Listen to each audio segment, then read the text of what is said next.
Hello, friends. This is Dave Hurwitz, executive editor at ClassicsToday.com, here with the coolest Christmas disc ever. I'm not kidding. There is nothing greater than this. Well, wait a minute. Hold the presses.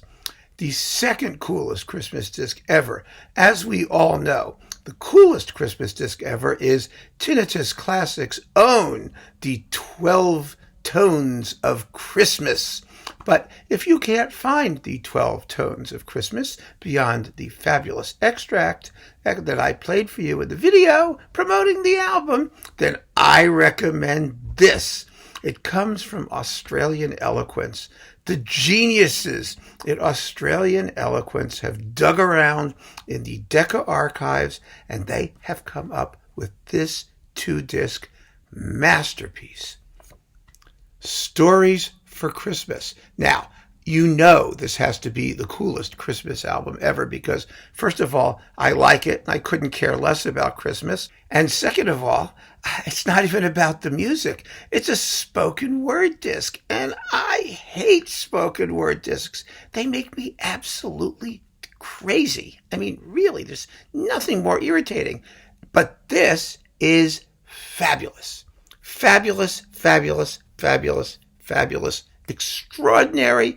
You can't have Christmas unless you have stories for Christmas for you, the kids and children of all ages. It has everything. It has sentiment. It has nostalgia. It has spirituality, serenity. It embodies the spirit of Christmas. The only thing it doesn't have is insane shopping the day before. Well, if you wait until the day before to try and get this, you can do the insane shopping too. Let me tell you what's on it. All you need to know, bouncing this around, all you need to know is what's on it, and you will want it. You will need it. You'll have to have it for Christmas or, frankly, for any time of the year, which is the kind of Christmas album I like the best, the one that you could listen to, even when it isn't Christmas. Okay, here we go. There are 6 stories on this. This is just the CD. Here's the booklet. There's the booklet. 6 stories on these 2 discs that were recorded between 1941 and 1949. So you get nostalgia. I mean, what could be more Christmassy than nostalgia? Lots and lots of nostalgia. So we are steeped in nostalgic nostalgia. And this is what you get. Okay, are you ready? You get The Happy Prince. It's a fairy tale by Oscar Wilde, and it's adapted and directed by none other than Orson Welles from his radio days, hot off of the Mars invasion and all that other stuff he did. He did The Happy Prince, and this is narrated by Orson Welles, Bing Crosby, Lorene Tuttle, with the orchestra conducted by Victor Young and the music by none other than Bernard Herrmann in the start of his career in the 1940s in radio. I mean, if that isn't a classic, I mean a classic by any standard, Christmas or not, what is? I mean, it's amazing. Then you get A Christmas Carol, Dickens.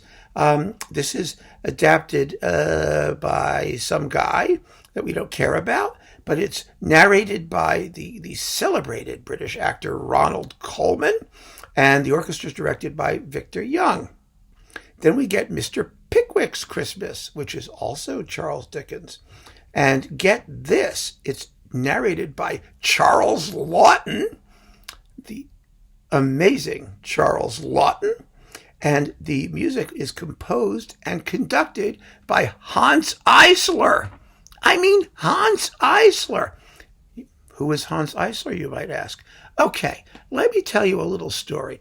Hans Eisler was the great musical associate of Bertolt Brecht, along with Kurt Weill, Paul Dessau, that group of German composers in Berlin in the 1920s and 30s. And Eisler wound up, he wrote the national anthem of East Germany. He was a lifelong communist, not that that makes any difference. He was exiled from Germany when the Nazis came to power. He was also half Jewish, which didn't help. He wound up in the United States in Hollywood. He was a very, very famous composer of film music. He wrote music for over 40 films. He taught at the New School for Social Research. He wrote the book on how to score for films. He was a tremendous leader composer. He wrote songs and cantatas and a lot of stuff with a political message, but he was also Schoenberg's first major pupil to adopt 12-tone composing. He was eventually deported during the Cold War by the House Un-American Affairs Committee. I mean, really, he had an extraordinary life.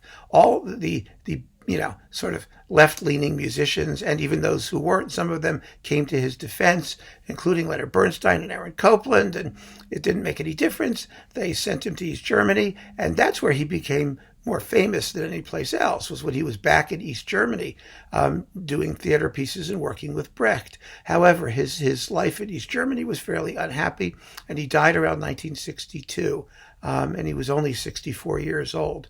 He had a turbulent life, but he was a tremendously gifted composer. And here he is in exile in New York doing this thing, Mr. Pickwick's Christmas, Hans Eisler. I mean, that's just unbelievable.